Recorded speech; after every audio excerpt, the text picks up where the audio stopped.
Hi.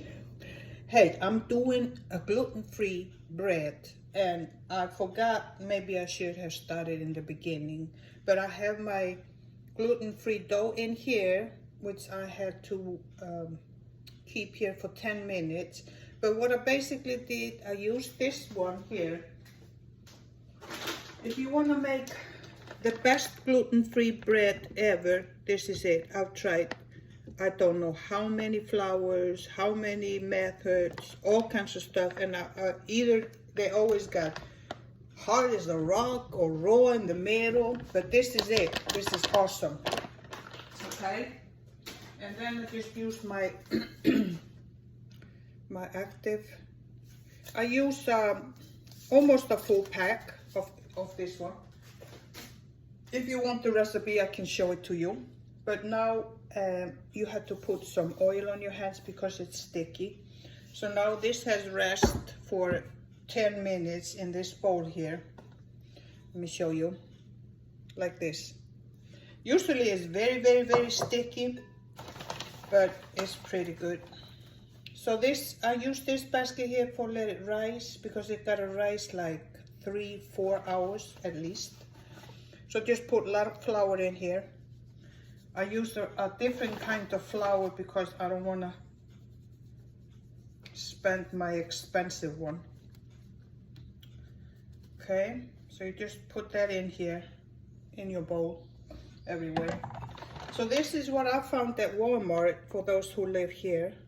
This is actually fantastic. They have everything in it, so they already have the glue in it that we need for making stuff stick together. And the only thing you need to add to it is baking powder or baking soda. But this is it. I used it a lot and it works very, very well. All right, then I'm gonna put a little bit of over my dough here.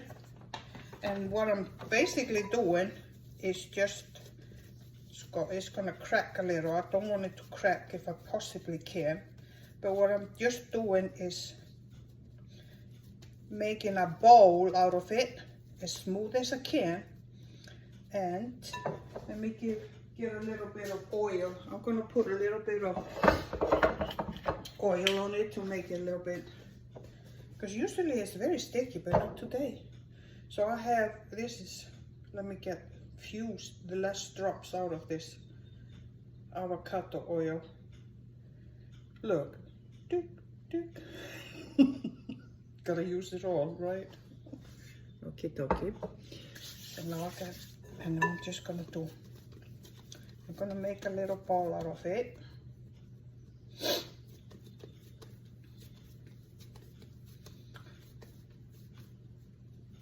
I wish it wouldn't crack like that. So I've done this bread before and it was very, very good. And it looks like, you know, the best bread ever. Let me try this, see if I can do this. I want to have it as least of this cracking thing as you can, because it's gonna crack. It's gonna crack because it's just a different kind of bread. Flour, I mean. Okay, what do you think? I think this is pretty good here. And now I'm going to put it in here in my little basket right here, and it has to double in size. I like this a lot. So I just put a little bit on top. I don't think I need to, but I'm gonna do it anyway. A little bit of flour on top, and then I am going to put my little towel on, and this is going to, let me get it double. I'm gonna let this stay here. So now it's 10 o'clock. So 2 o'clock, I'll be looking at it next time. Right here. I see you in 4 hours. Well, since we are waiting now, while we wait, I'm going to tell you the process I did in the beginning, before the video. Oh, you can see everything in the back there.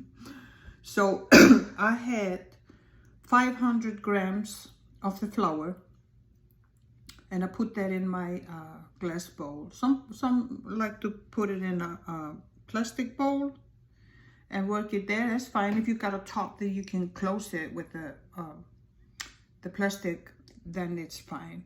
I mean, it's good because you want to close it up. That's why I had my pan on top of it. You saw it in the video. So you have the 500 grams of the flour, and then I do about 5 grams of the yeast, where you mix that in, and then you mix them two together. Then you take about 400 grams, I'm not sure what's that in cups. You can look that up, I guess. 400 grams of lukewarm water, about 80 degrees or something Fahrenheit. And then you do that, and then you have a spatula. So when you use the spatula, you're gonna put oil on top of the spatula because it's gonna be so sticky, and then you're gonna start working that all together. And then when you got it a little bit together, but you see it ain't doing nothing for you, so you put oil on your hands, just a little bit of oil, and you start squeezing it. You do like this. You don't knit because there's no gluten in it. So you just squeeze it because you're trying to squeeze everything together. That's all you need to do. Just take it and squeeze it, take it and squeeze it. And you mix that very well. Then you, when that's very well together, you put the salt. I would say 1.5 teaspoon, very well, full 1.5 teaspoon, even 2. And you squeeze that. And then you get the oil, and you get, wait a minute. So like 3 teaspoons of oil, and you put that in, and you continue squeezing it, and you squeeze it and squeeze it as much as you can. And then you can tell it's getting well together. It might be very sticky, and then you just use a little spatula with the oil on it to take it away from the edges and make a little ball out of it. And then you cover it up. Like I did. If you have a plastic container, use a top where you can totally close it up. Or like I did, I put a towel on, and then I put my cast iron skillet on it to close it up. And wait 10 minutes, and then that's where you see the video starts. Okay, it's so good, this bread, but there's more coming.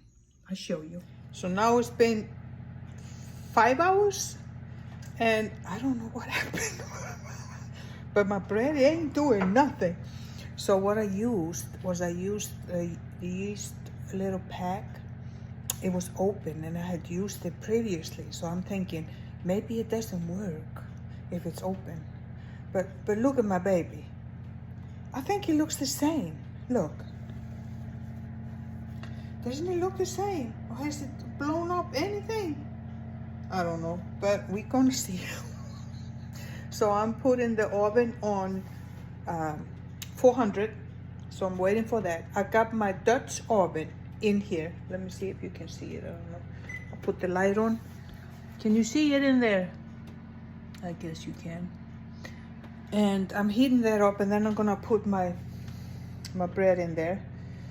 And let's hope that it will be fantastic. So after a little bit, I'm gonna put a little line in it, make it look cute. Well, I'll show you when I drop it in the Dutch oven and put it in the oven, and then we see what happens. Okie dokie. But look, I got a lot of stuff. Let me get my gloves. I'm gonna take the Dutch oven out of the oven and drop my dough in there, my bread. Okay, so it's already beeped on me, so it's ready. It's hot. Ready. And take it off. Drop my baby in there. Try not to touch anything. Look. I don't know, I'm speaking my language too. All right, let me cut a little bit in it. Get a little fancy. Let me see what we can have here. Let's try this knife. Let me show you. Let me show you. So we're gonna do a little, cut in here, and maybe do a little decoration. Let me see. This does not look right. I hope it won't be just one big old chunk, hard chunk. But I'm gonna put it in. So this is how it looks. Put the top on, close it up like this, pop it in the oven. I'm gonna do it for 30 minutes, then I'm gonna check on it. See what happens. Okie dokie, see you in 30. Look, ain't nothing happening. The bread looks the same as when I put it in for it to rise, and now it's like this. What is going on? I think I won't be using that. Oh, just using that open pack of yeast again. Let me see if I. Let me see. Let me try. Let me try. I'm gonna put you down here. See if we can even. Let me see. See if we can even cut that thing. Look, I'm using a fork. It's so hot, so I have to use the fork. Oh my God, I can't even get through it. Wait a minute. It might even, guess what? Look. No, it's not. Why is it like, it's almost like it's raw. Still raw. I'm gonna keep it in longer, see what happens. Here. This is the bread, but this is the end here, and this is like, it is so, you can probably kill somebody with it, but the bread itself on the inside here tastes so good.